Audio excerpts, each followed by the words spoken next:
नमस्कार मित्रांनो, मी आहे संकेत महाजन आणि तुमचं माझ्या आध्यात्मिक सागर या युट्यूब चॅनल मध्ये खूप खूप स्वागत. आज आपण या व्हिडिओच्या माध्यमातून बघणार आहोत हिंदू मराठी सण गुढीपाडवा याबद्दल थोडक्यात माहिती. चैत्र शुद्ध प्रतिपदा म्हणजेच गुढीपाडवा 3.5 मुहूर्तांपैकी एक शुभ मुहूर्त. विजय, समृद्धी आणि नवीन वर्षाची मंगल सुरुवात. गुढीपाडवा म्हणजे काय? तर गुढीपाडवा हा महाराष्ट्रातील नववर्षाचा पहिला दिवस आहे.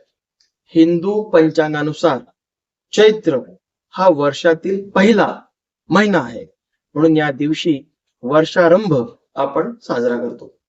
हा दिवस 3.5 शुभ मुहूर्तांपैकी एक असल्याने या दिवशी नवीन व्यवसाय सुरू करणे, सोने खरेदी करणे किंवा नवीन कामाचा शुभारंभ करणे यासाठी अत्यंत शुभ आहे.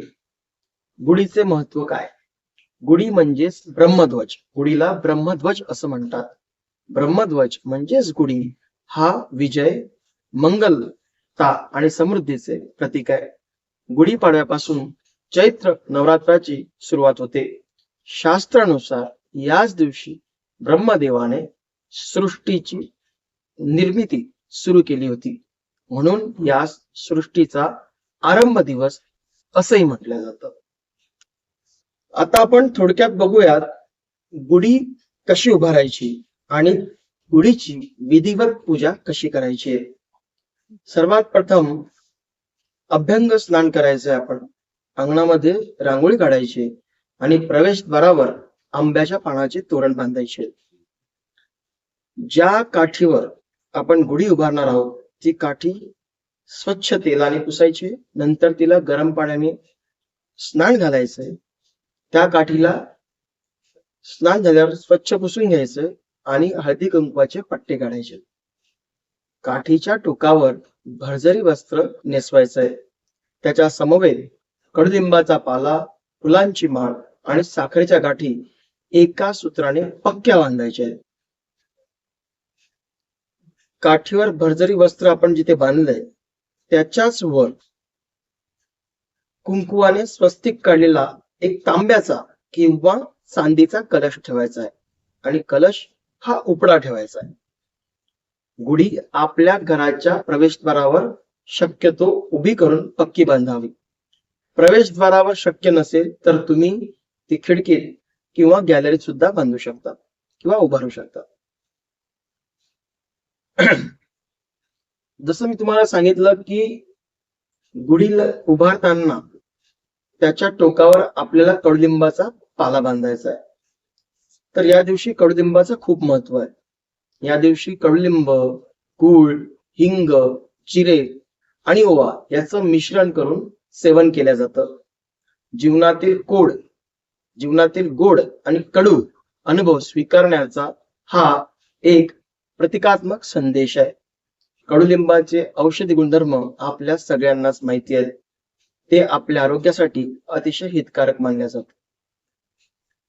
आता बघूयात काही महत्वाच्या सूचना. हा दिवस जसं मी तुम्हाला व्हिडिओच्या सुरुवातीला सांगितलं, हा दिवस 3.5 शुभ मुहूर्तापैकी एक असल्याने या दिवशी शुभ कार्य प्रारंभ केलं जातं. परंतु शास्त्राच्या मान्यतानुसार या दिवशी विवाह, उपनयन किंवा वास्तुशांती या गोष्टी टाळल्या पाहिजे.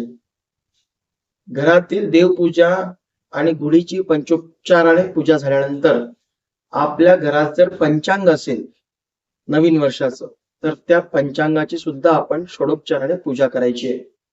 आणि पंचांगाच्या पहिल्या 2 पानावर त्या वर्षीच्या संवत्सराचं फल दिलेलं असतं. ते फल आपण वाचायचंय. सूर्याला नमस्कार करायचा आहे, गुढीला नमस्कार करायचा आहे आणि गुढीला नमस्कार करताना ओम ब्रह्मध्वजाय असं म्हणायचंय. परत एकदा मंत्र सांगतो, ओम ब्रह्मध्वजाय नमः. गुढीपाडवा आपल्याला काय सांगतो?